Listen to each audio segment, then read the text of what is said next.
अस्सलाम वालेकुम पाकिस्तान, आप देख रहे हैं सुबह की सोच और मेरे साथ हैं गजल अशरफ और मेरे साथ हैं जी हसनैन लियाकत। अस्सलाम वालेकुम, गुड मॉर्निंग। आप सबको सुबह बखैर कहेंगे। उम्मीद करते हैं कि आप सब ठीक ठाक होंगे और इस वक्त आपकी सुबह का आगाज हो चुका होगा, क्योंकि आज है मंडे और वैसे तो बहुत से बच्चे कॉलेज स्कूल जाते हैं Exactly. तो पेरेंट्स वगैरह वैसे ही उठ जाते हैं, है ना। बिल्कुल ऐसे ही। और मंडे Exactly. को आपको इस नीयत से भी उठना चाहिए कि आपका वीकेंड अच्छा गुजरे, और आपका जब वीकेंड अच्छा गुजरे तो आप Fresh. मंडे को एक नई एनर्जी के साथ उठिए, अपने काम जैसे कीजिए। हम नई एनर्जी के साथ आपके Exactly. साथ हैं और जी। अगर आपकी एनर्जी कहीं ना कहीं डाउन है तो आपको सुबह की सोच लगाना होगा और हमारी एनर्जी से वाइब्स लेनी होंगी आपको। एग्जैक्टली और जब आपके पास अच्छी अच्छी वाइब्स होंगी ना तो आप वैसे ही एनर्जेटिक फील करेंगे। आज है जी अच्छी खबरें हैं, कुछ बुरी खबरें हैं, सेगमेंट्स भी हैं। सबसे पहले तो मैं कुछ बताएं ना, अच्छी है या बुरी है, सबसे पहले जो तो भी मैं है आपके साथ एक अच्छी खबर तो नहीं है, एक ऐसी खबर शेयर करने वाली हूँ जो बहुत ही हम भी दिल बर्दाश्ता हो गए और वो पर्सन खुद भी दिल बर्दाश्ता हो गया। नारोवाल से है और आपको पता है कि हमारे जो वजीर हैं एहसन इकबाल साहब, प्लानिंग एंड डेवलपमेंट के वजीर हैं, वो उनका हलका है और ये हलका जो है ये बहुत ज़्यादा फेमस है, यानी कि गढ़ माना जाता है पंजाब का, क्योंकि इसमें 3 तहसीलें आती हैं, जफरवाल, शकरगढ़ और नारोवाल। सबसे पहले मैं आपको नारोवाल की बात बताती हूँ कि वहाँ पर एक बंदा था जिसको भी इस वक्त आप स्क्रीन पर भी देख सकते हैं। ये गोभी थी जिसने दिल बर्दाश्ता होकर 50 मन गोभी को मुफ्त तकसीम कर दिया लोगों में, और वो किया इसलिए है क्योंकि वो कहता है कि जब 2 रुपए किलो भाव मिलेगा और मेरा खर्चा 50 रुपया होगा तो फिर मैं कैसे जो है वो इस भाव में अपनी गोभी को फरोख्त कर दूं। तो आप देखें ये सूरत हाल यहाँ पर, और ये सिर्फ एक वाकया नहीं। और आज की सुबह की खबर मैं आपको बताऊं तो शक्करगढ़ में भी ऐसा ही वाकया हुआ कि जहाँ पर 1 मन गोभी को मुफ्त फरोख्त दे दिया गया लोगों को, और वो भी दिल बर्दाश्ता हो गया शख्स। और उसने भी यही कहा कि जब मैनिफेस्टो पेश किए जाते हैं ना, कैंपेन्स होती है जब इलेक्शंस में आते हैं, तो एहसन इकबाल की जो तमाम तर कैंपेन्स हैं वो ऑन रिकॉर्ड मौजूद हैं हसनैन, जिसमें वो कहते थे अपने मुखालिफ को, कोई पीटीआई का उनके जो है वो अगेंस्ट था, उनको बाकायदा कहते थे इतने 120 स्कूल्स बना देंगे, कॉलेजेस बनाएंगे, इमारतें होंगी और आप लोग क्या तब्दीली लाएंगे, तब्दीली तो नारोवाल में आएगी। तो फिर ये है तब्दीली। बिल्कुल ऐसी है। और फिर एहसन इकबाल तो हमें विजन 2030 के हवाले से बताते हैं कि 2030 में पाकिस्तान कैसा होगा, लेकिन अभी 2025 की अगर बात करें तो वहां पे नारोवाल कैसा है इसके हवाले से भी आपको देखना चाहिए। और मेरे हिसाब से पंजाब गवर्नमेंट को तो एग्रीकल्चर के ऊपर बहुत ज्यादा काम करना चाहिए, लेकिन जिस तरह की खबरें हमें पंजाब से आती हैं, फिर आप नारोवाल की बात कर रही है, तो मुझे लगता है कि ये शायद काश्तकार को भी उस तरफ लेके जा रहे हैं कि वो भी अपनी काश्तकारी छोड़ के किसी बड़े वडेरे को अपनी जमीन बेच दे और फिर वो वहां पे सोसाइटी बनाए। और यही मुझे पाकिस्तान का फ्यूचर लग रहा है, और हम एक कंज्यूमर मार्केट बनते चले जा रहे हैं, क्योंकि जिस मुल्क में काश्तकार खुश नहीं होगा उस मुल्क की आवाम कभी भी खुशहाल नहीं हो सकती और उसका मुस्तकबिल रोशन नहीं हो सकता। आगे बढ़ते हुए इससे पहले कि हम शॉर्ट स्टोरी स्टार्ट करें, मेरे पास भी एक खबर है। अच्छा। खबर यह है कि लाहौर में आप को मैंने बताया होगा पतंगबाजी के हवाले से फैसले होते हैं, बहुत सारी ऐसी डेवलपमेंट्स हमें लाहौर से नजर आती हैं। अब एक फतवा जारी हो गया है अच्छा। लाहौर में, जिसके मुताबिक 3-4 चीजें तो उन्होंने हराम करार दे दी। नंबर 1 जो फतवा जारी हुआ वो पतंगबाजी के हवाले से कि पतंगबाजी अब हराम है। उसके अलावा वन व्हीलिंग के हवाले से फतवा जारी हुआ जो हराम करार दे दी गई। और फिर जो हवाई फायरिंग होती है इसके हवाले से फतवा जारी हुआ कि ये भी हराम करार दे दी गई है। और इसके अलावा अगर मैं आपको बात करूं तो ये जो फतवा है पिछले दिनों जब जारी हुआ तो उसके बाद की सूरत हाल ये है कि लास्ट अगर 20 डेज की बात की जाए तो 151 जो मुजरिम हैं उनको गिरफ्तार किया गया वन व्हीलिंग के केसेस में। इसके अलावा 118 पतंगबाजी के केसेस रजिस्टर हुए हैं और तकरीबन 150 के करीब या 120 के करीब लोग इस वक्त जेल में हैं जो कि एरियल फायरिंग करते हुए, हवाई फायरिंग करते हुए पकड़े गए थे। सो जो ही फतवा आया तो उसके बाद एकदम से पंजाब गवर्नमेंट एक्टिव हो गई। हाँ, और मुझे समझ नहीं आती कि बार बार हर चीज के ऊपर फतवा क्यों आ जाता है। इससे पहले वीपीएन पर भी आ गया था, हमने डिस्कस किया कितना, और फिर आपको पता है कितनी बहस हो गई थी। बहुत ज्यादा है ना हमारे पास। एग्जैक्टली। तो ये पता नहीं कब सूरत हाल खत्म होगी। ठीक है, पतंगबाजी के लिए आपने कानून साजी कर दी, उस पर पाबंदी लगा दी, लेकिन इस तरह से फतवे जारी करना और अवाम को एक कशमकश की सूरत हाल में डाल देना शायद कि थोड़ा सा ठीक नहीं है। मुझे लगता है बहुत इंसान के लिए ना खराबगी पैदा हो जाती है। तो खैर आगे बढ़ते हैं, सोशल स्टोरीज आपके साथ आज शेयर करते हैं। पेशावर से आपको खबर देंगे जहां पर एयरपोर्ट पर 2025 का जो है वो पहला मंकी पॉक्स केस की तस्दीक हुई है और मंकी पॉक्स इस वक्त बहुत ज़्यादा फैल चुका है। 80 कंट्रीज़ में वर्ल्ड वाइड जो है इसके केसेस हमें नज़र आ रहे हैं और सबसे ज़्यादा ये अफ्रीका में है। दुबई से आने वाले 35 साला मुसाफिर में ये मर्ज पाया गया और खैबर पख्तूनख्वा के मुशीर सेहत एहतशाम अली ने बताया कि मरीज को पुलिस सर्विसेज अस्पताल मुंतकिल भी किया गया है, जहां से उसके नमूने पब्लिक हेल्थ लैब को अब भिजवा दिए गए हैं और लैब ने मर्ज की तस्दीक भी कर ली है। और ये पाकिस्तान में 2025 का पहला और मजमूई तौर पर 10वां केस है। हमारी तो यही गुजारिश है अवाम से भी कि आप लोग फासला रखें, एहतियाती तदाबीर इख्तियार करें। और ये भी आपको बता दें कि आलमी इदारा सेहत ने इस बीमारी से बचाव के लिए वैक्सीन के इस्तेमाल की भी अब मंजूरी दे दी है। बिल्कुल ऐसी है, और ये वैक्सीन की जो मंजूरी दी गई ये भी एक बड़ा खुशाइंद है, जो 1 साल से ज़ायद उम्र के अफराद के लिए महफूज करार दी गई है। और ये मंकी पॉक्स के हवाले से एक तो ये भी है कि जिसको एक दफ़ा होते हैं उसको ज़िंदगी में दूसरी दफ़ा नहीं होते। सो जिनको एक दफ़ा हो गया शायद वो इस हवाले से सेफ़ हैं, लेकिन फिर भी हमें एहतियाती तदाबीर जिस तरह से गज़ल ने आपको बताया उसके ऊपर हमें अमल करना चाहिए। और अगर किसी को मंकी पॉक्स हैं तो उससे आप एक फ़ासला ज़रूर रखिए, कम अज़ कम अपने आप को सेफ ज़रूर रखिए। आगे बढ़ते हुए इन्होंने पेशावर से खबर दी, तो मैं आपको सिंध से खबर देता हूँ। सिंध हुकूमत का किरायों में इजाफे का ऐलान कर दिया गया है। सिंध हुकूमत ने अवामी बस सर्विस के किरायों में 60% तक इजाफे का ऐलान किया है। ये 1 फरवरी 2025 से नाफिजुल अमल होगा। ये इजाफा मुसाफिरों को दी जाने वाली जो सब्सिडी थी उसको कम किया गया और बचाई गई रकम को इलेक्ट्रिक बसों की खरीदारी पर खर्च किया जाएगा। वज़ीर ट्रांसपोर्ट शर्जील इनाम मेमन ने वाज़ेह किया कि इक़दाम मुनाफे के लिए नहीं बल्कि सब्सिडी कम करने के लिए दिया गया, ताकि नई इलेक्ट्रिक बसेस लाई जाएं और सिंध का जो ट्रांसपोर्ट निज़ाम है उसको मजीद मौसर बनाया जाए। अच्छा, मुझे ये चीज़ समझ नहीं आई इसमें वैसे हुसैन कि अगर आप नई इलेक्ट्रिक बसें भी लाएंगे तो वो भी आवाम के पैसे से ही आएगी। मतलब आपने फेयर को इंक्रीज कर दिया 60% जितना भी है लोगों के लिए। अब वो जो था उसको आपने प्रॉफिट के लिए नहीं बल्कि नई इलेक्ट्रिक बसें लाने के लिए किया है। ये आवाम को एक किस्म का बेवकूफ़ बनाया जा रहा है। जो 60% इजाफा किया गया या 60% इजाफा किया गया, वो इजाफा इस वजह से नहीं था कि गवर्नमेंट पैसे दे रही थी, सब्सिडाइज कर रही थी, ठीक है। अब गवर्नमेंट ने वो सब्सिडी वाले पैसे निकाल लिए हैं। अब आवाम अपनी जेब से वो पैसे देगी, सब्सिडी गवर्नमेंट की नहीं है। और वो सब्सिडी के पैसों से आवाम को फायदा नहीं देंगे बल्कि आवाम के लिए नई बसेस लाएंगे ताकि उससे आवाम को फायदा हो। तो आवाम हुकूमत को खुद भी कुछ करना चाहिए ना इसमें। सब्सिडी हुकूमत दे रही थी ना, लेकिन फिर भी देखिए ना, पैसा तो आवाम ही दे रही है ना, फिर भी पैसे तो आवाम की तरफ से ही जा रहे हैं, कुछ खुद कंट्रीब्यूट भी करना चाहिए। लेकिन खैर ये अच्छा वैसे इकदाम है कि अगर इलेक्ट्रिक बसें आ जाएंगी तो आप लोगों को ही फायदा होगा। आगे बढ़ते हैं जी, आपको ये बताते हैं कि एक जायजा लिया गया, एक सदी की रिपोर्ट सामने आई है, उसमें ये जायजा लिया गया है। पूरी सदी की या निस्फ सदी का किस्सा है, 2-4 बरस की बात नहीं। एग्जैक्टली, या पूरी सदी का किस्सा है, 2-4 बरस की बात नहीं। एक सदी है पूरी, उसका किस्सा है ये जो मैं आपको सुनाने जा रही हूँ, जिसमें मर्दों के कद और वजन में इजाफा देखा गया है। इसकी सबसे बड़ी मिसाल तो ये हम दोनों आपके सामने हैं, ठीक है। तो जी, एक तवील तहकीक से मालूम हुआ है कि गुज़श्ता 100 सालों में हुआ कुछ यूं कि जो औरतें थी और जो मर्द थे, मर्दों के कद और वजन में ख़वातीन के मुकाबले में ज़्यादा इजाफा हुआ है।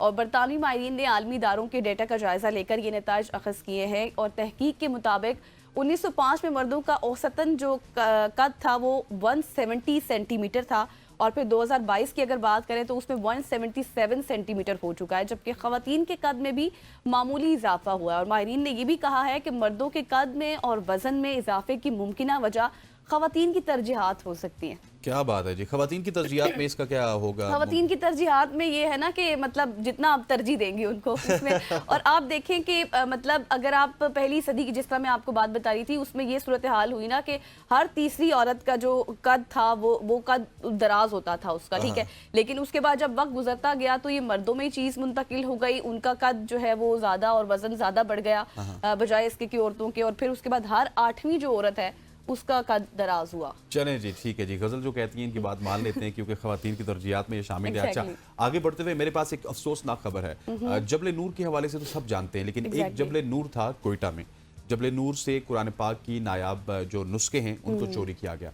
कोयटा के जबले नूर कुरान करीम की 120 से ज़ायद नायाब नुस्खे थे, वहाँ पे उनको चोरी किया गया। और नामालूम चोर जो वहाँ पे मौजूद थे उन्होंने शीशे की अलमारियाँ तोड़कर ये कीमती नुस्खे चोरी किए हैं। ये नायाब नुस्खे, जिसमें से कुछ नुस्खे 600 साल से भी ज़्यादा पुराने थे, वहाँ के ज़ायरीन के लिए मरकज़ कशिश थे और हुकाम ने मुकदमा दर्ज करके तहकीकात शुरू कर दी। और जबले नूर के हवाले से मैं आपको बताता हूँ, कोयटा में ये एक पहाड़ी पे ये सिलसिला मौजूद था और वहाँ पे कुरान के नुस्खे मौजूद थे। बहुत सारे नुस्खों को वहाँ पे रखा गया था और जबले नूर पे लाखों लोग पाकिस्तान पूरे से वहाँ पे जाते थे, वहाँ का विजिट करते थे। एक तो जबले नूर का जब हम जिक्र करते हैं तो सऊदिया हमें याद आ जाता है, लेकिन इसको भी जबले नूर इस वजह से रखा गया था कि यहाँ पे कुरान करीम को महफूज रखा गया था। और अनफॉर्चुनेटली अब हमारे जो चोर हैं उनकी नजर वहाँ पे भी पहुँच गए हैं। और आप देखें ना कि जबले नूर का मतलब ही ये है कुरान की रोशनी, इल्म की जगह और अलमिया ये है कि चोरों ने वहाँ पर जाकर, जो एक इबादत गाह है जहाँ पर लोग आते थे, लाइब्रेरी बनी हुई है, वहाँ पर नुस्खे पड़े हुए हैं, और आकर उनको चोरी करके भाग के चले गए मजे से। भाई कुछ तो ख्याल कर लेते आप थोड़ा सा, है ना। तो अब आगे बढ़ते हैं, और आगे जी आपके पास एक, अब मैं आपको ऑस्ट्रेलिया लिए चलती हूँ, ठीक है। ठीक है। ऑस्ट्रेलिया में मुतासरा बच्चे के साथ जुल्म हुआ है, और बहुत ही ये एक शॉकिंग और डिस्टर्बिंग सा केस है जो मैं आपके साथ शेयर करूंगी। एक इंतहाई चौंका देने वाला वाकया सामने आया है, जहाँ एक सोशल मीडिया इन्फ्लुएंसर ने 1 साल के बच्चों को नुकसान पहुंचाया सिर्फ अपनी फैन फॉलोइंग के लिए। अच्छा, एग्जैक्टली।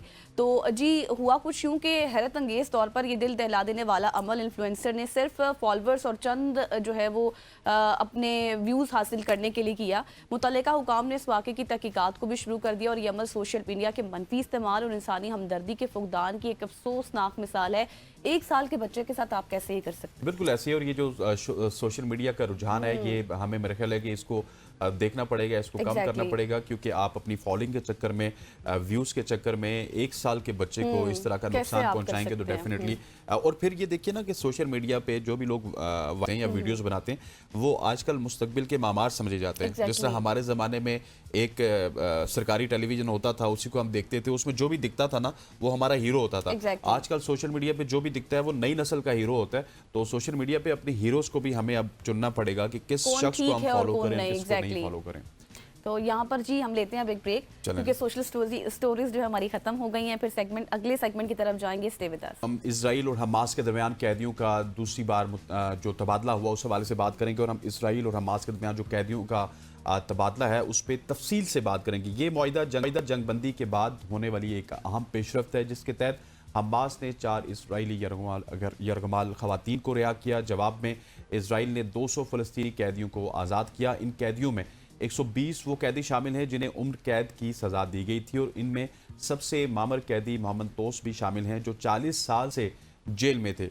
एग्जैक्टली। और हम ये जानने की कोशिश करेंगे कि इस तबादले के असरात अब क्या होंगे, क्या ये देर पा अमन की राह हमवार कर सकता है, फ़लस्तीन और इसराइल के ताल्लुकात, खत्ते की सूरत हाल क्या होगी, और अमन के इम्कानात पर इस हवाले से क्या होंगे। इस मौजू पर रोशनी डालने के लिए हमारे साथ मौजूद होंगे मारूफ तज्ज़ियाकार, सीनियर एनालिस्ट हैं Mansoor Jafar sahab. Thank you for joining us Mansoor sahab. सबसे पहले तो ये बताएं, जिस तरह हमने अपने इंट्रो में भी कहा कि ये मुआहिदा हुआ, जंगबंदी हुई, अब दूसरा मरहला इसका शुरू हो चुका है, और कल भी ये इत्तलात आ रही थी कि दोनों जानिब से ये इल्ज़ाम लगाया जा रहा है, हमास की जानिब से भी और इसराइल की जानिब से भी, कि खिलाफ वर्जी की जा रही है। और फिर इसके बाद तीसरा मरहला आ जाएगा जिसमें जो इसराइली फ़ौज है उसका मुकम्मल इनखला होगा। आपको लगता है कि मुस्तकिल जंगबंदी हो सकेगी? बहुत शुक्रिया जी। यकीनन जी एक मुस्तहसन शुरुआत तो हैं अपनी जगह, ख़ास तौर पे उन फ़लस्तीनी ख़ानदानों के लिए कि जिनके प्यारे पिछले कई दहाइयों से बग़ैर, जिसे कहना चाहिए किसी कानूनी जवाज़ के, वो इसराइल ने अपने ज़ंदानों में बंद कर रखे थे। और इसी तरीके से उन इसराइली यरगमालियों के अहले खाना के लिए भी एक नवीद है कि जो पिछले 15 माह से जो हैं उनसे, उनकी आंखों से दूर थे और उनके पास नहीं थे। जहाँ तक इस पहले मरहले में जो रिहाइयाँ हो रही हैं, उनसे एक मुस्तकिल जंगबंदी के हवाले से जो उम्मीदें हैं वो यकीनन इस प्लान में तो चाकआउट की गई हैं जो माहिदा किया गया है दोनों मरहले। और ख़ास तौर पे इसके बाद जो तीसरा मरहला जो उससे भी अहम है वो गजा की तामीर नौ के हवाले से। लेकिन मैं समझता हूँ कि जिस नौइयत के बयानात और जिस नौइयत की डेवलपमेंट हमें देखने को मिल रही है वो कम से कम इस उम्मीद पर, जिसे कहना चाहिए, ओस डालने के लिए काफ़ी है। बिलखुसूस सदर डोनाल्ड ट्रंप की तरफ से ये बयान दिया जाना कि इस वक्त जो गजा की तबाही और बर्बादी का मंजर है, उसके बाद इस चीज़ की ज़मानत पैदा हो गई है कि इन लोगों को या तो उर्दन मुंतकिल कर दिया जाए या इन्हें मिस्र मुंतकिल कर दिया जाए। तो मैं समझता हूँ ये मामले को हल करने के बजाय एक नई जहत, उसकी एक नया पर्त खोलने के मुतरादिफ है, क्योंकि इस नौइयत के मुतालबात, इस नौइयत की ख्वाहिशात जो है वो माजी में भी इसराइल और इसराइली क़यादत करती चली आई है, लेकिन इस पर अमल दरामद के हवाले से हमेशा उन्हें मुंह की खानी पड़ी है। यहाँ पर तो इसराइल के जो साबिक़ वज़ीर आज़म इसहाक राबीन हैं वो तो इस हद तक खामा फरसाई करते रहे हैं, गुफ्तगू करते हैं लायानी किस्म की, कि वो उनका तो ये ख्वाब था कि वो किसी रोज़ उठें और ये जो गजा के साथ समंदर है वो गजा को निगल ले और तमाम फ़लस्तीनी उसमें गर्क हो जाएं।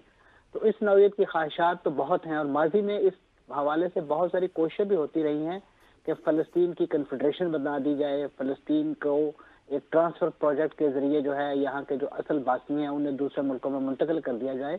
तो ये कोई इतना आसान काम नहीं है, क्योंकि फ़लस्तीनी एक या दो नहीं है, फ़लस्तीनी लाखों की तादाद में है। बिलखुसूस अगर आप गजा के पट्टे की बात करें तो यहाँ भी इसराइल की बर्बरियत के बावजूद इस वक्त भी तकरीबन 23 लाख अफराद जो हैं वो बाकायदे हयात हैं, चाहे वो जैसे भी हालत में हैं। तो इस नौइयत के जो मुतालबात हैं या इस नौइयत की जो बातें हैं उसको देखते हुए लगता है कि इसराइल और उसके जो सरपरस्त अमेरिका हैं वो जो अगले 2 मराहल बयान किए गए हैं इस रिहाई के बाद से, उनमें दिलचस्पी नहीं रखते, बल्कि वो एक नया पंडोरा बॉक्स खोलने के चक्कर में है। और इस तरीके से फ़लस्तीनियों की वो जो आज़ाद खुद मुख्तार रियासत जिसका खुद अमेरिका ने एज ए गारंटर ओस्लो माहिदे में यासर अराफात के साथ माहिदा किया था, वो शायद यहाँ कभी न बन सके। और इसी तरीके से खित्ते के वो ममालिक जो इस वक्त इसराइल के साथ ताल्लुकात के हवाले से बेचैन और बेकरार हैं उनके जो मुतालबात हैं कि जब तक फ़लस्तीन की आज़ाद रियासत कायम नहीं होती उस वक्त तक इसराइल के साथ या इसराइली रियासत के साथ सफारती ताल्लुकात उस्तवार नहीं किए जा सकते। तो मैं समझता हूँ ये उनके उन मंसूबों पे या उनके उन ख्वाहिशात पर भी पानी फेरने के मुतरादिफ है उन मुल्कों की, यानी उन अरब मुल्कों की। अच्छा मंसूर साहब, जिस तरह आप भी बात कर रहे हैं और जिस तरह ये जंगबंदी का मुआहिदा भी हुआ, तो फिर किस प्रेशर के तहत ये मुआहिदा हुआ जहाँ पे वो कैदी तो कम से कम छोड़ दें, लेकिन अल्टीमेटली उनके अज़ाइम तो वाज़े हैं, वो फ़लस्तीनियों को चैन से तो वहाँ पे बैठने नहीं देंगे, लेकिन ये जो जंगबंदी है ये फिर क्या वो अपने आप को वापस रिवाइव कर रहे हैं एक और बड़ी जंग के लिए?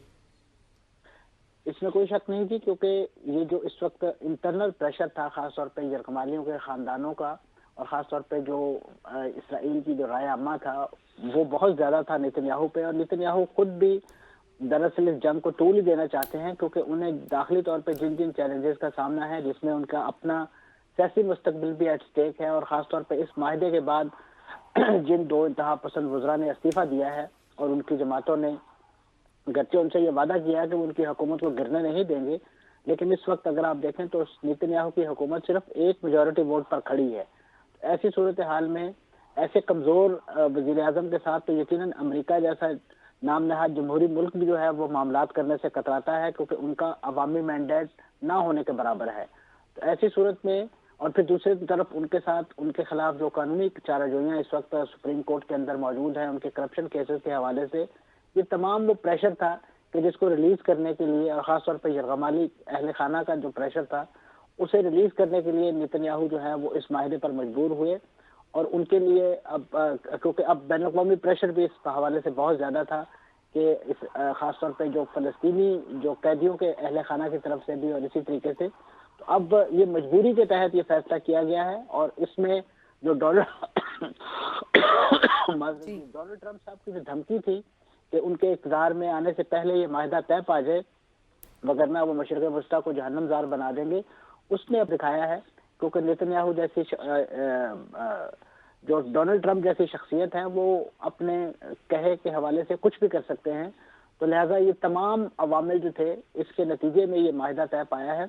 लेकिन उसका एक जो पॉजिटिव पहलू है वो कम से कम इन यरगमालियों और फ़लस्तीनी कैदियों की रिहाई की सूरत में ज़रूर सामने आया है। और इस प्रोसेस के जरिए मैं समझता हूँ दुनिया के सामने इसराइल का वो चेहरा और अमेरिका के सामने इसराइल का वो चेहरा कि जिसको वो दुनिया के सामने बड़ा एक सिविलाइज्ड और बड़ा जमहूरी और बड़ा इंसानी हकूक़ का पासदार मुल्क करार देते हैं।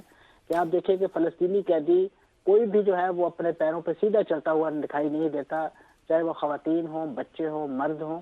लेकिन आप देखिए कि इनके यहाँ से रिहा होने वाली चाहे वो फौजी ख़वातीन हैं या सिविलियन ख़वातीन हैं, वो हंसती मुस्कुराती और अपने सरकारी यूनिफॉर्म के अंदर और पोनी टेल्स बनाए आपको वेव करते हुए दिखाई देती हैं। तो ऐसे आप ये सोचिए कि जिस गजा की ईंट से ईंट बजा दी गई उस गजा में कोई इमारत साबित नहीं रही, तो फ़लस्तीनी मुज़ाहमतकारों ने अपने इन यरगमाली मेहमानों को किस, जिसे कहना चाहिए एहतियात और किस प्रोटोकॉल के साथ रखा है कि वो 15 माह बाद भी जो है आज तरोताज़ा और बिल्कुल फ्रेश मूड के अंदर जो है वो अपने अपने घरों को रवाना हुए हैं। तो अब आप अंदाज़ा लगा सकते हैं कि जिस इसराइल जिस इंसानी हकूक़ का प्रचार करता है, अमेरिका जिस इंसानी हकूक़ का प्रचार करता है, और ख़ास तौर पे जो कैदियों या इवन जंगी कैदियों के हकूक़ हैं उसका किसने ख्याल रखा है। तो यहाँ पे मैं समझता हूँ कम से कम जो मुज़ाहमतकारों ने अपनी वो कमिटमेंट और ख़ास तौर पे इस्लामिक काज और जो इस्लामी जंग के जंगी कवानीन हैं उनका जो पास करके दिखाया है, मैं समझता हूँ इस पर वो खराज के मुस्तहिक हैं। और उसके साथ साथ दुनिया के सामने कम से कम उनका काज जो है वो एक पीसफुल काज के तौर पे बिल्कुल ऐसी है, उभरा दुनिया के सामने जो उनका कॉज है वो पीसफुल कॉज के तौर पे सामने आया है। Mansoor Jafar sahab, thank you so much for joining अस, जो कि फ़लस्तीन और इसराइल के हवाले से बात कर रहे थे। अब देखना होगा कि आगे जाकर क्या हालात होते हैं। आपको एक और अहम खबर देते हैं जी, बलूचिस्तान के हवाले से, जहाँ पर तालीमी मसाइल आपको पता है बहुत ज़्यादा हैं, चाहे वो लड़कियों की तालीम हो चाहे वो लड़कों की तालीम हो, और उनके हल के हवाले से जी बहुत ज़्यादा बातें की जाती हैं, लेकिन कभी ऐसी हमें कोई इक़दामात मिले नहीं, नज़र नहीं आए। तो अब हुआ कुछ यूं कि एक शानदार इकदाम पर हम बात करेंगे। यूरोप के गवर्नमेंट हायर सेकेंडरी स्कूल के 870 जो तलबा हैं एक मुश्किल सूरत हाल का शिकार थे, जहां इम्तिहानी फ़ीस की बंद इंतज़ामी के बायस उनका तालीमी साज ज़ाया होने का ये ख़तरा था। और ऐसे में हुआ कुछ यूं कि बलूचिस्तान के वज़ीर ज़राअत और जो छोटी सनतें हैं उनके जो वज़ीर हैं जनाब अली हसन ज़हरी ने इंसानी हमदर्दी की मिसाल कायम करते हुए अपनी जेब से 24 लाख रुपए अदा करके उन तलबा का मुस्तकबिल महफूज बनाया। और ये इकदाम न सिर्फ एक इनफरादी मिसाल है बल्कि बलूचिस्तान के तालीमी निज़ाम के मसाइल पर तवज्जो मबजूल कराने का भी एक अहम सबब है। जैसे मैंने पहले कहा कि वहाँ पर बहुत सारे मसाइल हैं, तो ये इकदाम अच्छा है। बिल्कुल ऐसी है, बलूचिस्तान के बहुत सारे मसाइल हैं, लेकिन उन मसाइल में एक अच्छी खबर थी, और वो भी अच्छी खबर हम सेलिब्रेट कर रहे हैं। मतलब मैट्रिक के तलबा का जो उन्होंने मेरे ख्याल है कि दाखिला वापस किया, इस हवाले से शायद रिंद साहब ने आना था, हमसे गुफ्तगू करनी थी, लेकिन अनफॉर्चुनेटली शायद रिंद साहब इस वक्त जो है वो कहीं मसरूफ़ हो गए या क्या वजह है वो भी अपना मौक़िफ़ पेश नहीं कर रहे। हम तो चाह रहे थे कि वो आएँ ताकि उनकी हम बलूचिस्तान के मसाइल के हवाले से बात करते तो आज उनको अप्रिशिएट करना था, लेकिन वो हमारे साथ मौजूद नहीं है। ख़वातीन वज़ात यहाँ पे वक्त हुआ चाहता है एक शॉर्ट सी कमर्शियल ब्रेक का ब्रेक लेते हैं, वापस आते हैं। अब हम कुछ बात करेंगे जी कराची के ताजरों के हवाले से, क्योंकि एहसन इकबाल को हमने पहले भी डिस्कस किया, अब फिर डिस्कस करेंगे, क्योंकि उनके सामने ये बात की गई है और कहा गया है कि जो वज़ीर आला पंजाब है उनको सिंध में भेज दिया जाए और जो वज़ीर आला सिंध है उनको पंजाब में भेज दिया जाए। है तो ये दिलचस्पी बात, लेकिन मुतनाज़ा बहुत ज़्यादा हो चुकी है और बहुत ये कहने और सुनने में बड़ी अच्छी लगती है, लेकिन अगर इतनी अच्छी कोई हमारी कारकर्दगी होती सीएम पंजाब की तो वो वहाँ पे इलेक्ट क्यों नहीं होती? बहुत सारे सवालात हैं। इस हवाले से सिंध गवर्नमेंट के जो मौक़िफ़ है वो हम लेना चाह रहे हैं। हमारे साथ अली राशिद साहब मौजूद है। वैसे तो मौक़िफ़ आपने सुना होगा, बहुत ही क्या कहते होते हैं, गुस्से वाला मौक़िफ़ भी हमें डिफरेंट जो तर्जुमान है उनकी जानिब से नज़र आया। अली राशिद साहब, thank you so much for joining अस। सबसे पहले तो सवाल ये करूँगा कि कब भेज रहे हैं आप हमको हमारी तरफ और हमारी सीएम को अपनी तरफ? औज़ुबिल्लाहि मिनश्शैतानिर्रजीम, बिस्मिल्लाहिर्रहमानिर्रहीम। मैं तो कहता हूँ जब चाहें, हम सब पाकिस्तानी हैं, सब सूबे पाकिस्तान का हिस्सा हैं। हमारा सीएम जाके वहाँ कुछ अपनी वैल्यू ऐड कर सके या मरियम साहिबा यहाँ आके अपनी कोई वैल्यू ऐड कर सकें या कुछ मशावरत और कुछ गाइड कर सकें। आई थिंक ज़िंदगी में हर किसी से कुछ ना कुछ सीखता है और बेहतरी की गुंजाइश हर जगह होती है। मगर बताना यहाँ चाहूँगा, हमारे सीएम जो हैं वो तीसरी दफ़ा सीएम बने हैं। मरियम साहिबा का अभी भी 1 साल भी पूरा नहीं हुआ, शुरुआत है। तो एक्सपीरियंस के तौर पे तो मेरे ख्याल से हमारे सीएम उनको काफ़ी कुछ सिखा भी सकते हैं, बता भी सकते हैं और दिखा भी सकते हैं। अच्छा अली साहब, यकीनी तौर पर आप कह तो ठीक रहे हैं, अब कुछ बात थी इसीलिए तीसरी बार भी बने, और ये एक साइड पे देखा जाए तो फर्स्ट एक्सपीरियंस है, लेकिन अब ये जो शिकायत की जा रही है फिर इसको हम वैसे ही तंजन लें, हकीकत में लें, फिर क्या समझें इसको? देखिए, शिकायत हर शख्स जो होता है उसकी अपनी सोच होती है, दे एंटाइटल्ड टू देयर ओपिनियन। और ये किसी फोरम पे किसी इंडस्ट्रियलिस्ट ने, किसी मानी जानी शख्सियत ने या बहुत सारे लोगों ने एक साथ कहा होता तो उसको थोड़ा सीरियसली या मैं ले सकता किसी और। अगर आप मैंने उसकी वीडियो भी देखी, पहली चीज़ जिसने कहा ये उनका खुद का ज़ाती वो क्या उनका कारोबार है या बिजनेस कम्युनिटी में उनकी क्या स्टैंडिंग है, आई एम नॉट श्योर, इसलिए कि मैं सबको जानता हूँ। और दूसरी चीज़, जिस तरीके से उसने कहा उन साहब ने, वो एक मजाकिया एक तौर पे एक ऑन अ लाइटर नोट कहा। और वो होते हैं ऐसे कुछ दरबारी खुशामदीद साथ जो बस चल के कह देते हैं ऐसी चीज़ें, तो उसको सीरियसली लेने की ज़रूरत नहीं है। और it was said on a lighter note, तो वो भी आगे से उन्होंने भी हंस दिया जिनको कहा था। तो आई थिंक बाकी आवाम को भी, हमको भी उनको लाइटर नोट पे लेके हंस के टाल देनी चाहिए इस चीज़ को। अच्छा अली साहब, आपकी मौजूदगी का मैं फ़ायदा उठाना चाह रहा हूँ। आज सुबह हमने एक स्टोरी भी की शॉर्ट स्टोरीज़ में, जहाँ पे सिंध हुकूमत ने किरायों में कुछ इजाफा किया है बसेस के, और वो जो सब्सिडी थी वो ये कह रहे हैं कि नई इलेक्ट्रिक बसेस के हवाले से उसको लगाएंगे। तो इस हवाले से क्या अपडेट्स हैं? क्या नई इलेक्ट्रिक बसेस किस जगह पे कराची में आप लेके आ रहे हैं? देखें, सबसे पहले जो हमारा चैलेंज था इलेक्ट्रिक व्हीकल्स या बसेस का, के charging stations for example electric buses होती हैं, इलेक्ट्रिक गाड़ियाँ होती हैं, उनके कराची शहर में और दीगर ओवरऑल पाकिस्तान में चार्जिंग स्टेशंस, जैसे हम हर जगह आपको पेट्रोल पंप डीजल पंप्स मिलेंगे कि अगर एक नॉर्मल गाड़ी जाती है तो वो पेट्रोल या डीजल डलवा लेती है, बस हो गई, ये हो गई। तो यहाँ एक इशू ये था कि हमारे चार्जिंग स्टेशंस कम थे। उसकी कैपेसिटी अभी हमने बढ़ाई है पूरे कराची शहर में और ऑल ओवर सिंध। हम चार्जिंग स्टेशंस, इलेक्ट्रिक व्हीकल के चार्जिंग स्टेशंस लगा रहे हैं। उसमें जो हमारी इलेक्ट्रिक बसेस मजीद आ रही हैं वो भी उससे फ़ायदा उठा सकेंगी, ग्रीन एनर्जी। और उसके अलावा दीगर शहरी भी जो है उनको भी हम इनकरेज कर रहे हैं कि भाई अगर कोई नॉर्मल कन्वेंशनल गाड़ी से इलेक्ट्रिक गाड़ी पे शिफ्ट हो तो उसकी भी सहूलत हो, उसको सिर्फ अपने घर पे चार्जिंग स्टेशन नहीं लगाना पड़े, बाहर जाके हुकूमती सिंध की तरफ से चार्जिंग स्टेशन लगे हुए हों जहाँ वो अपनी गाड़ियाँ जाके चार्ज करवा सकें और इस्तेमाल कर सकें। एंड ऑफ द डे तो हम चाहते हैं कि अगर इलेक्ट्रिक व्हीकल जो एक एनवायरनमेंट के लिए अच्छी चीज़ है, एक ओवरऑल दुनिया के लिए अच्छी चीज़ है और जदीद टेक्नोलॉजी है, उसको इस्तेमाल करके कोई रख लेगा तो उसको चार्जिंग भी तो करनी पड़ेगी। एक बंदूक की तरह है, अगर मैं आपको बंदूक दे दूं अपने सेल्फ डिफेंस के लिए मगर गोलियां नहीं दूं तो आप कहेंगे बंदूक तो मेरे पास पड़ी हुई है मगर ये मैं चलाऊंगा कैसे। एग्जैक्टली। चलिए, thank you so much Ali साहब, आप हमारे साथ मौजूद थे और ये जो आपने अपना पेश किया और हम भी इसको यही लाइटर बड़े धीमे अंदाज में एग्जैक्टली जो है ना, और इसको हम लोग मतलब नॉर्मल ही लिए, इतना ज्यादा तनकीद का निशाना बनाने की जरूरत नहीं है। बिल्कुल ऐसी है। और इसके अलावा पेशावर में भी बहुत सारी चेंजेस हो रही हैं। अली अमीन गंडापुर साहब को सदारत से हटा दिया गया है, नए सदर आ रहे हैं। इस हवाले से हमारे ब्यूरो चीफ फरीदुल्लाह साहब ने वहाँ पे कुछ बात भी की है कि वजीर हैं, उनसे आइए आपको लिए चलते हैं फरीदुल्लाह साहब के पास। मेरा पहला सवाल है 8 फरवरी के हवाले से कि 8 फरवरी के हवाले से इकदाम क्या हैं। देखिए, 8 फरवरी को इमरान खान साहब ने कॉल दी है कि हमने यहाँ पे अपने भरपूर ताकत का मुजाहरा करना है और इंशाअल्लाह ताला आप देखेंगे कि पूरे खैबर पख्तूनख्वा से लाखों की तादाद में लोग आएंगे। और 8 फरवरी को आपको पता है जो तहरीक इंसाफ का मैंडेट चोरी किया गया, हमारे मैंडेट के ऊपर डाका डाला गया और जहाँ पे पाकिस्तानी अवाम ने पूरे पाकिस्तान के अंदर 2/3 मेजॉरिटी दी, वहाँ पे वो हमसे छीना गया। तो वो हम साबित करेंगे 8 फरवरी को कि पूरी पाकिस्तानी कौम निकलेगी और हम एक पैगाम देंगे कि आज भी हकीकी तौर पे मैंडेट जो है वो तहरीक इंसाफ के साथ है।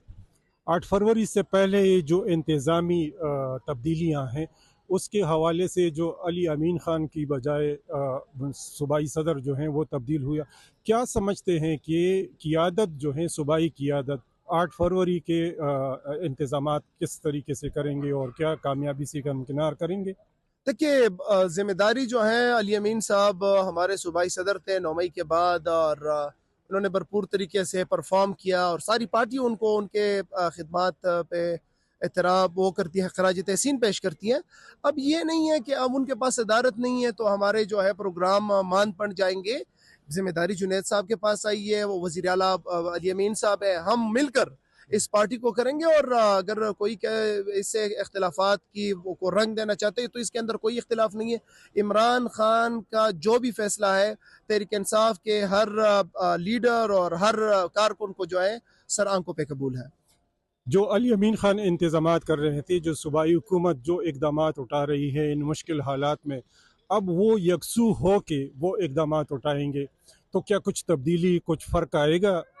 अली अमीन साहब ने सदारत के साथ भी जो परफॉर्म किया है आउटस्टैंडिंग है और हमने बारहा मैंने भी कहा है, वज़ीर आला साहब ने भी कहा है कि हम चैलेंज करते हैं कि बाकी सूबे अगर हमारे मुताबिक जो है 50% पे भी आए तो फिर भी ठीक है। पहले भी परफॉर्म किया है और अब इंशाअल्लाह ताला मजीद फोकस होंगे अपनी चीज़ों के ऊपर, मजीद बेहतर तरीके से इमरान खान के विजन के मुताबिक परफॉर्म करेंगे। नई सूबाई सदर आने के बाद जो है जी, तो ये थे केपी के मिनिस्टर मीना खान आफरीदी जो कि ब्यूरो चीफ पेशावर से बात कर रहे थे और इमरान खान के विजन के हवाले से बात कर रहे थे, साथ ही साथ जो तब्दीलियां हैं केपी की उसके हवाले से बात कर रहे थे, गंडापुर के हवाले से भी डिस्कस कर रहे थे। खैर, ये तमाम सूरत हाल थी जो हमने डिस्कस की है, पेशावर भी, उसके बाद सिंध भी। यहाँ पर लेते हैं अब एक ब्रेक और ब्रेक के बाद फिर अब अगले सेगमेंट की तरफ जाने बढ़ेंगे। अब हम बात करेंगे जी क्रिकेट के हवाले से, क्योंकि पाकिस्तानी जो क्रिकेट टीम है एक मुश्किल सूरत हाल से अब 2-4 हो चुकी है और वेस्ट इंडीज़ की जो गिरफ्त है वो बहुत ज़्यादा मजबूत नजर आ रही है, क्योंकि वेस्ट इंडीज़ की जानिब से दिए गए 254 रन के हदफ का जो ताकुब है ना वो करते हुए पाकिस्तान की टीम इब्तदाई तौर पर मुश्किलात का शिकार रही, जहां पर 76 रन पर 4 अहम बैटर्स पवेलियन लौट गए। ये कल की बात है, अभी हाँ, 102 पे exactly. 6 batter out. अभी भी मैच चल रहा है। हाँ, और अभी की सूरत हाल से 102 पे 6 आपको आउट। हाँ एग्जैक्टली और पाकिस्तानी बैटिंग लाइन की जो कमजोरियां हैं हम उस पर भी बात करेंगे, वो भी एक दिलचस्प मोड़ में आ चुकी हैं। मैच में वेस्ट इंडीज की टीम पहली इनिंग्स में 163 रन बनाकर आउट हो गई थी। पाकिस्तान की टीम 163 रन के जवाब में अपनी पहली इनिंग्स में 154 रन बना सकी थी। दोनों टीमों के दरमियान 2 टेस्ट मैचेस की सीरीज का पहला मैच पाकिस्तान ने जीता था और अब ये दूसरा टेस्ट मैच है जिसका आज ये तीसरा दिन ऐसे ही है। बिल्कुल ऐसे ही है, तीसरे दिन में आज टेस्ट मैच सिर्फ वेस्ट इंडीज को 4 विकेट्स चाहिए और पाकिस्तान को अभी भी तकरीबन 155 रन के करीब चाहिए जीत के लिए। मोहम्मद रिजवान विकेट के ऊपर मौजूद हैं, सलमान अली आगा विकेट के ऊपर मौजूद है, 12 रन पे खेल रहे हैं सलमान अली आगा और 14 रन पे खेल रहे हैं मोहम्मद रिजवान। इसी तमाम तर मैच के ऊपर बात करने के लिए हमारे साथ मौजूद हैं senior sports journalist Naseem Rajput साहब। नसीम भाई, सबसे पहले तो आपको गुड मॉर्निंग कहते हैं। ये बताइएगा कि अब पाकिस्तान की टीम अपनी स्पिन जो ट्रैक्स हैं उन पे मुश्किलात का शिकार है। स्पिन विकेट्स तो आपने बना दी, लेकिन अनफॉर्चुनेटली आपके बल्लेबाजों को पता ही नहीं है कि स्पिन कैसे खेलनी है। बिल्कुल भाई साहब, ये बात आपने सही कही कि पता ही नहीं है हमने खेलना कैसे, क्योंकि हम आदी नहीं है। काफी अरसे से हमें ना तो डोमेस्टिक में इस तरीके के ट्रैक मिलते हैं, कहीं पे मिल जाते हो, चलो सियालकोट में ट्रैक मिल गया और इनको शेखुपुरा में मिल गया, और कहीं पर भी नहीं मिलता ऐसा ट्रैक जहाँ पे वो प्रैक्टिस करें और इस कंडीशन के अंदर खेलें। तो जहाँ बैटिंग डिपार्टमेंट है वो तो दोनों टीमों का बराबर हो जाता है, चाहे वो इंग्लैंड आए। लेकिन हमें एडवांटेज ये है कि हमारे प्लेयर्स फिर अपनी कंडीशन में खेलते हैं, एक एहसास अपने अंदर होता है कि हम अपने मुल्क के अंदर खेल रहे हैं। इन कंडीशन से तो हम ज्यादा हम आहंग हैं। लेकिन हमारी तैयारियां समझ में नहीं आई यार, अगर आप देखें तो मैं तो बिल्कुल लियाकत समझ नहीं सका हूं कि हमारी हसनैन क्या तैयारियां रही हैं, किस तरह से हमारी तैयारियां रही हैं। आप जरा अंदाजा करें कि टीमें 50 ओवर नहीं खेल पा रही टेस्ट क्रिकेट में, हम ऐसी पिच पे खेल रहे हैं। एटलीस्ट हमें जो अभी चैंपियंस ट्रॉफी खेलनी है उसमें 50 ओवर तो खेलने हैं ना। तो हम क्या प्रिपरेशन अपने बिफोर चैंपियंस ट्रॉफी कर रहे हैं ऐसी पिचेस कि जहाँ 2 दिन में मैच खत्म हो रहा हो। ये कोई जोक हो रहा है, कोई मजाक हो रहा है इस वजह से, क्योंकि जब आप किसी के लिए ये तो हमने जिस तरीके की पिच बनाई, टर्निंग पिच बनती है। हम बात कर रहे हैं ऑस्ट्रेलिया अपने मुल्क में अपनी मर्जी की बनाता है, इंग्लैंड अपने मुल्क में अपनी मर्जी की बनाता है, साउथ अफ्रीका, इंडिया। अरे भाई, वहाँ मैच 4 दिन चलता है, वहां पे मैच पाकिस्तान भी खेलने जाता है, ऑस्ट्रेलिया, इंग्लैंड, साउथ अफ्रीका, वो 4 दिन मैच चलता है, कम से कम 4.5 दिन, 4 दिन। 2 दिन में तो कोई मैच खत्म नहीं होता। ये मैच तो कल ही खत्म हो गया था, एग्जैक्टली 2 दिन के अंदर खत्म हो गया था ये मैच। तो अगर आप पिछला उठा के देखेंगे वो 2 दिन में खत्म हुआ। पहले दिन तो सिर्फ 41 ओवर का खेल हुआ था। तो आप तो 3 दिन तो आप करा ही नहीं रही क्रिकेट, टेस्ट क्रिकेट की 3 दिन आप जो है वो गायब हो रहे हैं। आप ऐसी कौन सी क्रिकेट खेल रहे हैं? और फिर आप इतनी ज्यादा टर्निंग ट्रैक बना रहे हैं कि हमारे बॉलर्स बस जो है वो सामने उड़ा के रख देंगे। इंग्लैंड है, वेस्ट इंडीज है, ये आकिब जावेद साहब बात कर रहे थे कि वेस्ट इंडीज के प्लेयर्स को जो है वो स्पिन खेलने में प्रॉब्लम होती है। आप उनके तमाम प्लेयर्स का हिस्सा देखें, कोई 30 रन डाल रहा है, कोई 28 रन डाल रहा है, कोई 50 भी कर रहा है। 2 50 हो गए उनके, मोती ने भी 50 कर दिया, कल भी हो गया। वारिकन के रन उठा के देखें, आप सिंक्लेयर के रन उठा के देखें, वो नीचे से रन कर रहे हैं। आपकी तो ना ऊपर से रन हो रहे हैं ना नीचे से रन हो रहे हैं। सिर्फ हसनैन आप अगर देखेंगे तो इसमें जो पहली इनिंग के अंदर 124 रन, 125 रन आखिरी 3 विकेटों ने बनाए थे वेस्ट इंडीज के। सेकंड इनिंग में 100 रन बनाए उनकी टेल ने। हमारी बॉलिंग जो ऊपर से 37 पे 7 कर रही है, 58 पे 6 कर रही है, भाई उनसे आखिरी 3 क्यों नहीं आउट हो रहे? और हमारी कैप्टनशिप कहां पर होती है? वहां पर के जहां पर वो नीचे से रन स्कोर हो रहे हैं। हमने तो ऐसा लग रहा था कि जैसे पहली इनिंग में तो बॉलिंग ही नहीं की जब हमने 37 पे 7 कर लिए थे। हम तो ऐसी जगह पे ये कर रहे थे, या तो हम लाउबालीपन में का शिकार हो गए थे, या हम ओवर कॉन्फिडेंट हो गए थे, या हमारी फीलिंग ही बदल गई थी कि ये तो बस अब तो मैच पकड़ लिया हमने। तो जब तक आप बड़ी टीमें मैचेस पूरी तरह ग्रिप नहीं कर लेती हैं, वो हाथ से नहीं देती हैं। अगर आप 37 पे 7 आउट करने के बाद 163 रन बनवा देंगे तो फिर तो अल्लाह ही हाफिज है ना भाई। फिर तो आपकी बॉलिंग जो इतनी टर्निंग ट्रैक के ऊपर, जब बाबर आजम से नहीं खेला जा रहा, शान मसूद से नहीं खेला जा रहा, रिजवान से नहीं खेला जा रहा, तो आप क्या एक्सपेक्ट करते? यहाँ तो बॉलर्स का गेम है, बॉलर्स ने आउट करके आपको जल्दी देना है एज सुन एज पॉसिबल, वरना आपके बैटर्स कुछ भी नहीं कर पा रहे। आपने दूसरों के लिए गड़ा कूदा था, खुद उसके अंदर गिर गए। बिल्कुल इस तरह की नसीम भाई, पिच तो आपने कहीं बात पर भी की नहीं है। बनती। अब देखिए ना, आकिब जावेद ने भी ये बात की कि पाकिस्तान को इस तरह की पिचेस से फायदा हो रहा है। अगर इस तरह का फायदा हो रहा है जहां पर खिलाड़ी खुद अपने खिलाड़ी भी नहीं खेल पा रहे, तो फिर ऐसा फायदा ना हो तो बेहतर है। और दूसरी बात ये भी है कि आप समझते हैं कि ये जो टारगेट दिया गया है वेस्ट इंडीज की जानिब से ऐसी पिचेस के ऊपर, ये ठीक है? भी मैं आपको कह रहा हूँ ना कि मेरे लिए बड़ा हैरान को नहीं, जितने रन बन गए ना, ये बनाएगा कौन? मैंने आपको क्या बात की कि अगर आपके स्पिनर्स जो पूरे मैच में डोमिनेट करते हैं, वो इनिंग के अंदर स्टार्ट के अंदर तो आपको आउट करके दे देते हैं 37 for 7, 54 for 6, और उसके बाद वो रन बनवा देते हैं। मैंने आपको दोनों इनिंग का बताया कि एक में आपने 125 रन आखिरी 3 विकेटों से करवा, फिर 4 विकेटों से, आखिरी 4 विकेटों से आपने 100 रन करवा दिए। अरे आपके तो ऊपर के टॉप ऑर्डर 100 रन नहीं कर रहे, आप तो नीचे से 100 रन करा रहे, तो फिर आप कैसे मैच जीतेंगे? और फिर कौन वो क्या अंदाज था बॉलिंग का, मेरी समझ में नहीं आया कि जब आपने 37 for 7 कर दिए थे, मुझे तो ऐसा लगा कि मैं पर्सनली बता रहा हूँ कि कहीं फील ये नहीं आ रही हो बैठ के आपके थिंक टैंक के अंदर वो ये ना सोच रहे हो, उनका ख्याल ये नहीं जा रहा हो कि कल मेरे पे क्रिटिसाइज होगा, ये 2 दिन में मैच खत्म होगा, कि वहीं से पैगाम चला गया हो, यार जरा थोड़ी हल्की बॉलिंग करो ताकि थोड़ा तो मैच आगे बढ़े। ये तो 37 पे इनके 7-8 आउट हो गए, तो उसके बाद तो ये तो टीम अभी 50 रन पे आउट हो जाएगी। कुछ ऐसी आवाज भी जा सकती है खुद अपने आप को सेव करने के लिए, क्योंकि मजाक तो बन ही रहा है ना आपका। एग्जैक्टली। देखिए ना, आप जरा उठा के देखें कि मैं जो बात कह रहा हूँ, आप सारी दुनिया उठा के देखें, बांग्लादेश भी जाता है पर्थ के अंदर 4 दिन खेलता है, बहुत कम होता है वो 3 दिन में मैच खत्म हो जाए। यानी अगर होम एडवांटेज कोई उठा भी रहा है तो वो क्रिकेट का एडवांटेज खत्म नहीं कर रहा, खेल का एडवांटेज खत्म नहीं कर रहा है, वो अपना एडवांटेज ले रहा है। हम तो यहाँ पे खेल का एडवांटेज भी खत्म कर रहे हैं और अपना एडवांटेज लेने की कोशिश कर रहे हैं, जिसमें खुद औंधे मुंह गिर पड़े। ये थोड़ी होता है यार। अच्छा नसीम भाई, आपने प्लानिंग की बात की, 37 पे 7 की बात की, लेकिन मुझे ये बताइएगा कि शान मसूद की जो कैप्टनसी है वो तो मेरा ख्याल है कि किसी स्कूल टीम की कैप्टनसी कर रहे हैं, कि आपको चाहे स्पिन ट्रैक हो, चाहे मतलब बिल्कुल फटा विकेटें हो, वहां पे टेल एंडर्स के खिलाफ आपको फास्ट बॉलर्स लगाने चाहिए। लेकिन अनफॉर्चुनेटली हमने फास्ट बॉलर से पूरे मैच में 6 ओवर्स भी नहीं करवाए। यार हम फास्ट बॉलर खिला किस मैच में रहे? हम फास्ट बॉलर उस मैच में खिला रहे हैं, उसका डेब्यू करा रहे हैं। यार किसी का डेब्यू ऐसी पिच पे कराओगे कि जहां फास्ट बॉलर्स के लिए कुछ भी नहीं हो? आप उसका कॉन्फिडेंस दे रहे हो या उसका कॉन्फिडेंस खत्म कर रहे हो? इस तरह की पिच पे आप खिलाते नसीम शाह को कि भाई अपनी लाइन और लेंथ को बेहतर करो, अपनी जगह पे आके जरा अपनी जगह को पक्की करो, जबकि बॉलिंग का मौका ही नहीं मिल रहा फास्ट बॉलर को। तीसरा स्पिनर तड़प रहा होता है। अगर साजिद और नवान बॉल कर रहे होंगे तो वो जो अबरार है वो तड़प रहा होगा, जल्दी से मेरे हाथ में गेंद आए, इस पिच पे ऐसा ना हो वो सारे आउट कर रहे।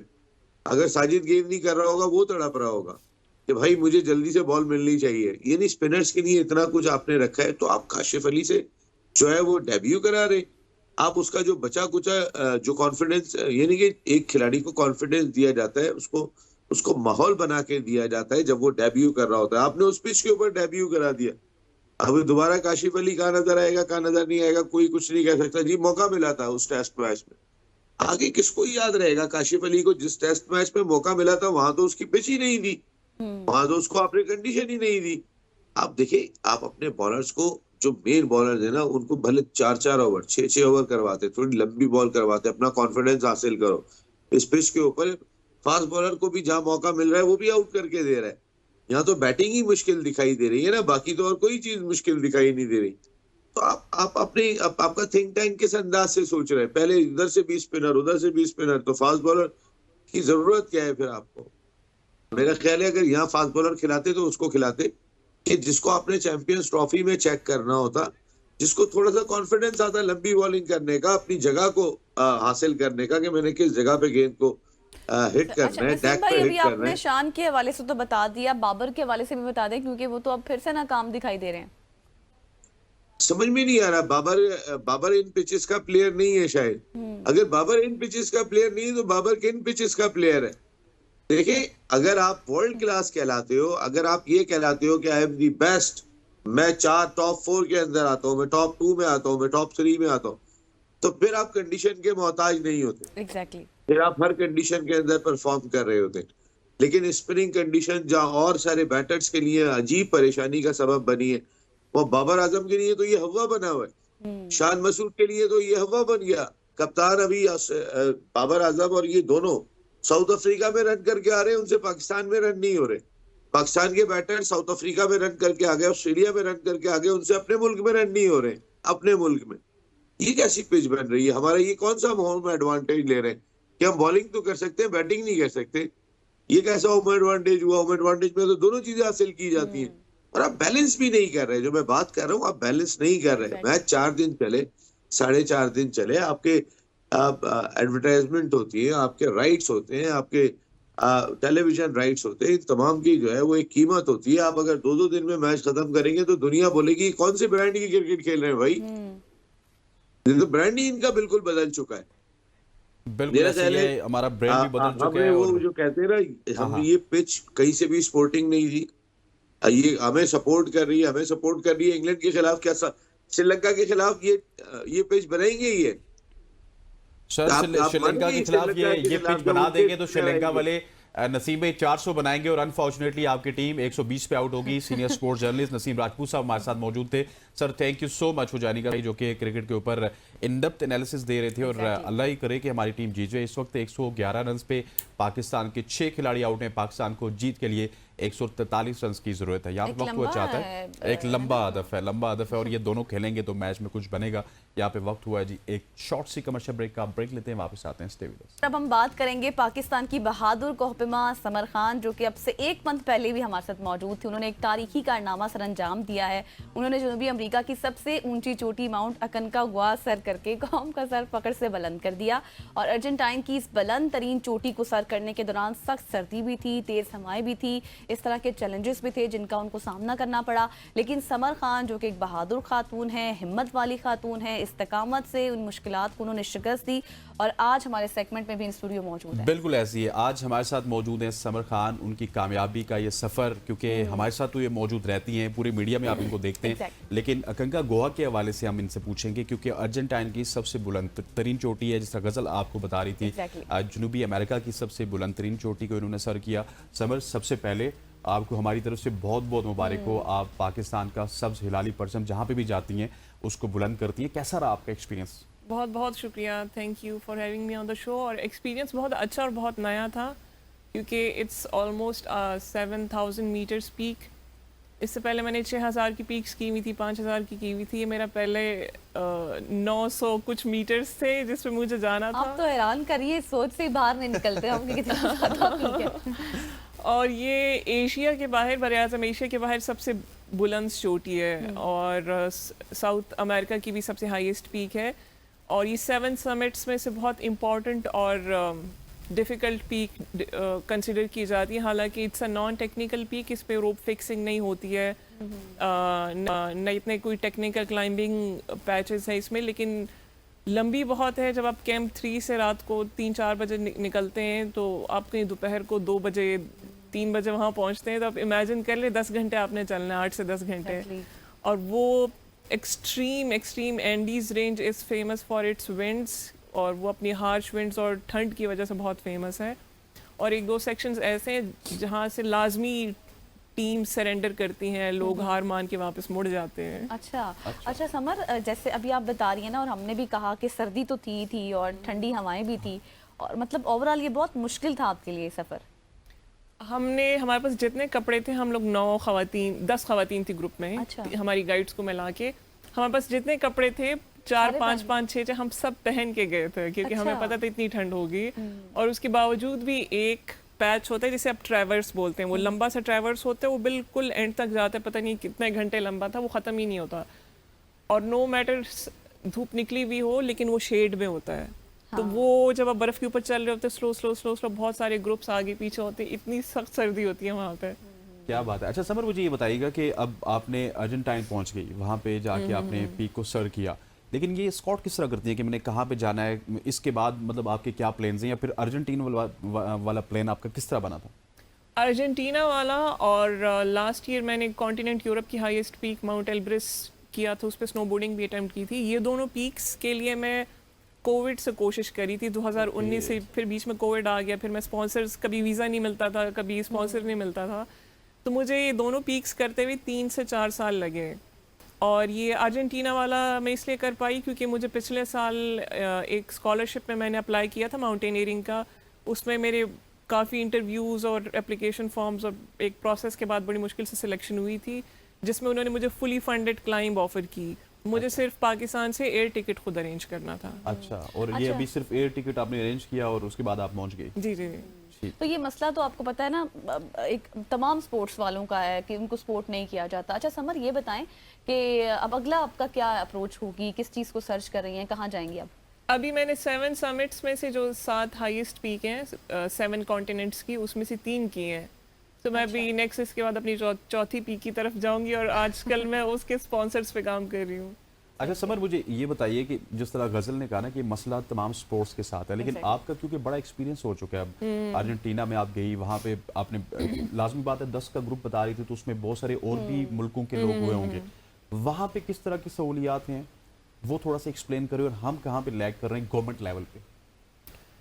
वो लोग हमसे अच्छा, वहाँ पे माउंटेन रेंज नहीं है पाकिस्तान की तरह, कोई बड़ी पीक्स नहीं है, जैसे हम लोग ब्लेस्ड हैं, हमारे पास 3 बड़ी माउंटेन रेंजेस हैं, दुनिया की 4-5 बड़ी 8000 हैं, 7000 पीक्स हैं। हमने अपनी पीक्स को उस तरह से कैश या कमर्शलाइज नहीं किया, उस तरह सस्टेनेबल नहीं बनाया इन टर्म्स ऑफ टूरिज्म, जिस तरह बाकी सब ने उनकी, अब किसी भी मुल्क में जाओ उनकी एक पहाड़ है, उन्होंने उसको इतना ज़्यादा फैसिलिटेशन दी, मतलब इतनी ज़्यादा फैसिलिटीज़ उन्होंने दी है।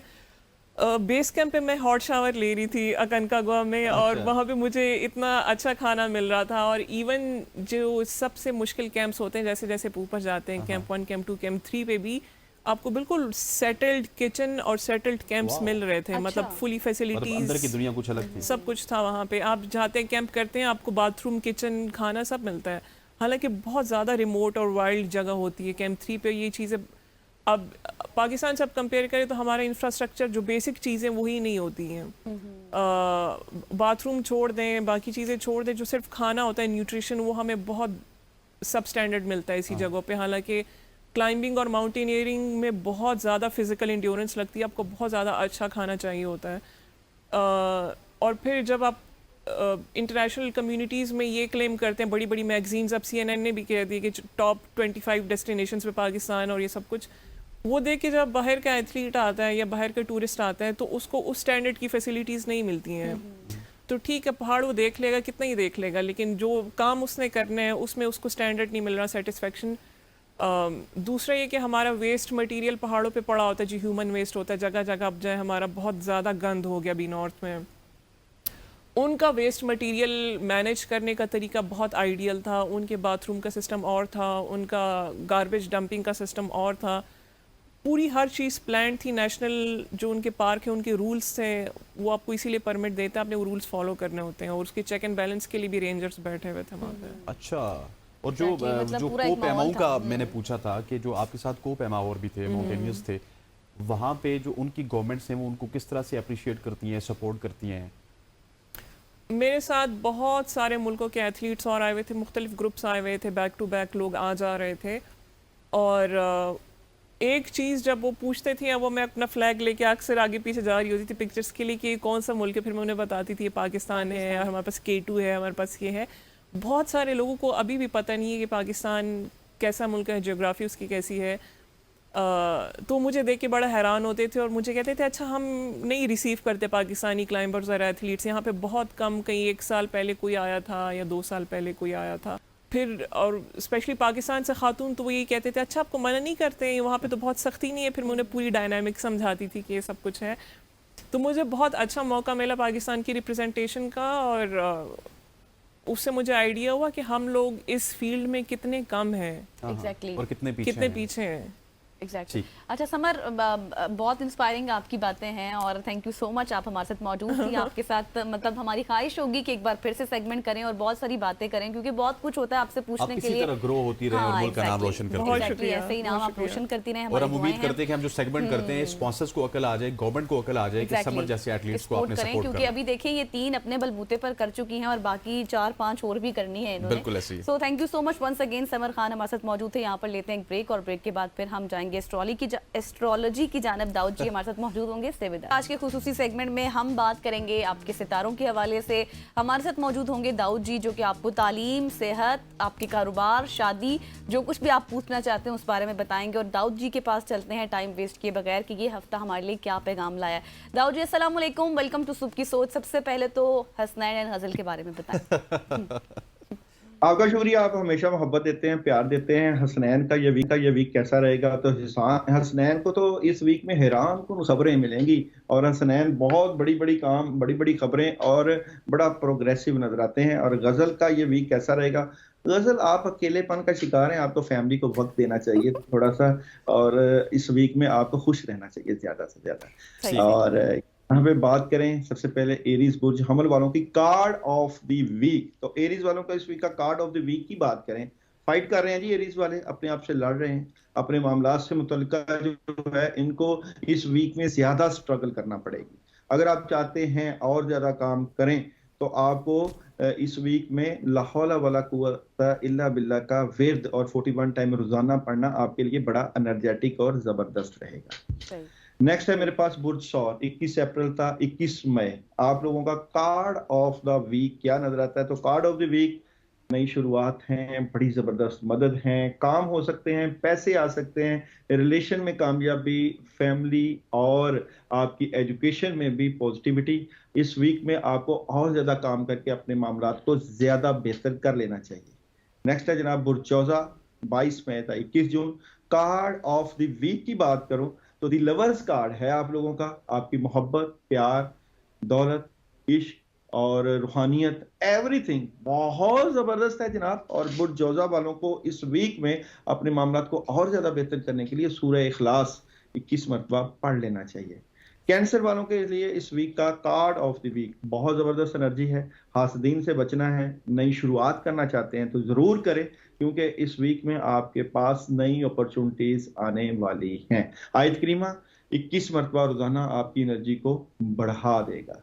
नेक्स्ट है जनाब मेरे पास लियो वालों की कार्ड ऑफ द वीक तो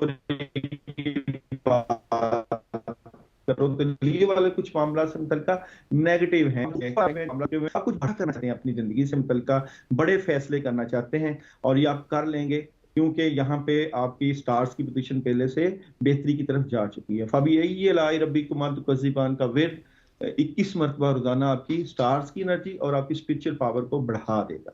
विर्गो वालों के इस वीक का कार्ड ऑफ दी वीक की बात करूं तो विर्गो वाले फाइट कर रहे हैं, अपने हालात को बेहतर करने के लिए बेहतर मनसूबाबंदी कर रहे हैं। अगर आप घरेलू खवातीन हैं तो बच्चों की तरबियत के ऊपर भी बड़ी जबरदस्त निगाह है, बड़ा पेशेंस है, बड़े फैसले आप लोगों के लिए मुंतजर नजर आते हैं इस वीक में। 41 टाइम आपकी एनर्जी को बड़ा जबरदस्त कर देगा। लिब्रा इस वीक का card of the week, Libra वालों के पास तो किंग ऑफ पेंटिकल्स, कुदरत मेहरबान नजर आती है।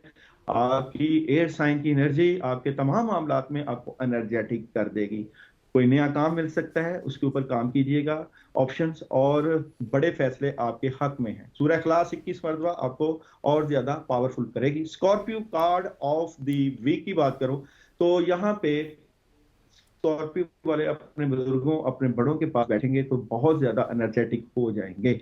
आपकी रूहानियत बढ़ रही है, आपके पुराने काम होते हुए नजर आ रहे हैं और मौजूदा सिचुएशन आपके हक में बेहतर हो रही है। आपके तमाम, क्योंकि मार्स की एनर्जी आपको ज्यादा प्रोग्रेसिव करेगी और यहाँ पे आप लोग इस वीक में आयतल कुर्सी 21 मरतबा पढ़ेंगे तो और ज्यादा एनर्जेटिक हो जाएंगे। बुर्ज कौस कार्ड ऑफ द वीक, एहतियात कीजिएगा, आपसे चीटिंग हो सकती है, धोखा हो सकता है, कोई मामला आपके खराब कर सकता है किस चीज से मुतल्लिका। अच्छा जी, आप सुस्त रवि का शिकार हो सकते हैं, करने के लिए बहुत ज्यादा काम है, उनको मैनेज करें और अपनी कम्युनिकेशन स्किल को स्ट्रॉन्ग करें।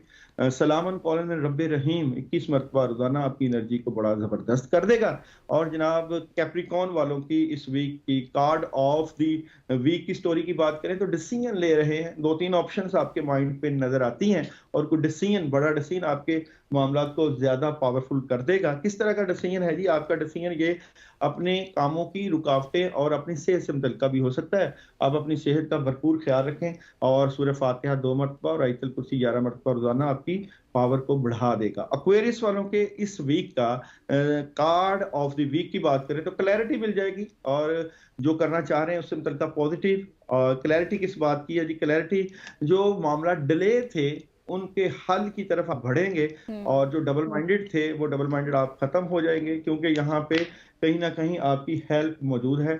और ला इलाहा इल्ला अंता सुब्हानका इन्नी कुन्तु मिनज़ ज़ालिमीन 41 टाइम रोजाना आपके लिए बड़ा पावरफुल रहेगा। पाइसिस बुर्ज हौत वालों की इस वीक की कार्ड ऑफ द वीक की स्टोरी, मामला बड़े स्मूथली चलेंगे, आपके रिलेशन में, आपके बिजनेस में बड़ी हेल्प है। पानी का ज्यादा इस्तेमाल, और यहाँ पे आप कुछ बड़ा तब्दील करना चाहते हैं अपने मामला से मुतल्लिका, और बड़ी खबरें को ख्वाब आ सकती है, इंट्यूशन बढ़ सकती है। मामला को मजीद और ज्यादा एनर्जेटिक करने के लिए या जल जलाली वाली कराम 121 मरतबा आपके लिए बहुत जबरदस्त रहेगा। ठीक हो गया दाऊद जी, एक खबर भी देते चले। पाकिस्तान को वेस्ट इंडीज ने शिकस्त दे दी 120 रन से। मुल्तान टेस्ट का आज तीसरा दिन था। तीसरे जो दिन के पहले ही सेशन में पाकिस्तान ने जब आगाज़ किया तो पाकिस्तान के 4 खिलाड़ी आउट थे, लेकिन अनफॉर्चुनेटली पाकिस्तान कुछ चंद ओवर्स भी सरवाइव नहीं कर सका और पाकिस्तान को शिकस्त हो चुकी है। अच्छा जी, आबदा परवीन साहिबा ने सवाल किया है, बखर से उनका ताल्लुक है, इनका रिश्ता नहीं हो रहा, तो आबदा का रिश्ता कब तक होगा दाऊद जी?